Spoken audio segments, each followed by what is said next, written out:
اور جو چیزیں چھوڑے، جو انہوں نے اس ملک کو لوٹ کے باہر پیسہ لے کے گئے ہیں، یہ کیسے محب وطن ہو گئے؟ تو میں آخر میں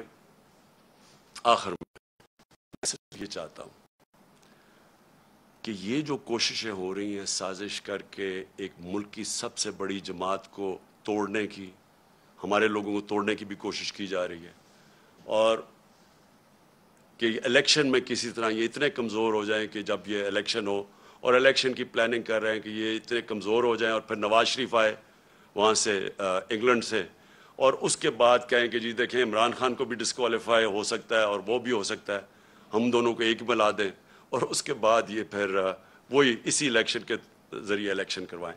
یہ گیم ہے بیسکلی کہ کسی طرح ہمیں چھوٹا کر کے کٹ ٹو سائز کریں۔ میرا اگلا سوال یہ ہے، جو بھی یہ پلاننگ کر رہے ہیں، کیا یہ پاکستان کے لیے بہتر ہے؟ کیا پاکستان اس میں سے اس دلدل سے نکلائے گا؟ پاکستان کو تو اس وقت ضرورت پولیٹیکل سٹیبلٹی کی ہے کہ ایک تکڑی گورنمنٹ آئے، سٹیبل گورنمنٹ عوام کی پاور سے، جو پھر اس ملک کو اس دلدل سے نکال سکے۔ کیا اس میں یہ جو پلان بن رہا ہے، کیا اس میں پاکستان میں پولیٹیکل سٹیبلٹی آ جائے گی؟ اور جو بھی یہ پلان بنا رہا ہے، کیا اس کو اپنی ذات کا سوچ رہا ہے یا ملک کا سوچ رہا ہے؟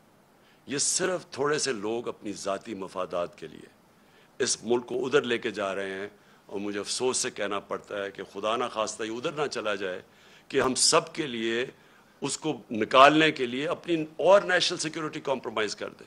ابھی بھی مجھے خطرہ یہ ہے کہ ابھی بھی ہم کوئی ایسے فیصلے نہ کر لیں جس سے ہماری نیشنل سیکیورٹی کمپرومائز ہو۔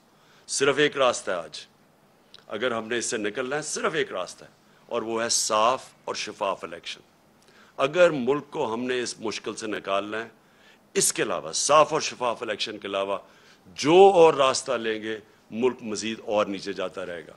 جس طرح کی مہنگائی آج ہے، جس طرح کے لوگوں کے حالات ہیں، جس طرح کے بجلی کے بل ہیں، ہر چیز مہنگی، اور ابھی مزید اور مہنگی ہوگی کیونکہ ڈیویلیویشن جو ہوئی ہے، یہ ساروں سے عوام کے اوپر بوجھ بڑھتا جائے گا، اور پھر سے آخر میں صرف صاف اور شفاف الیکشن سے ہم اس سے نکل سکتے ہیں۔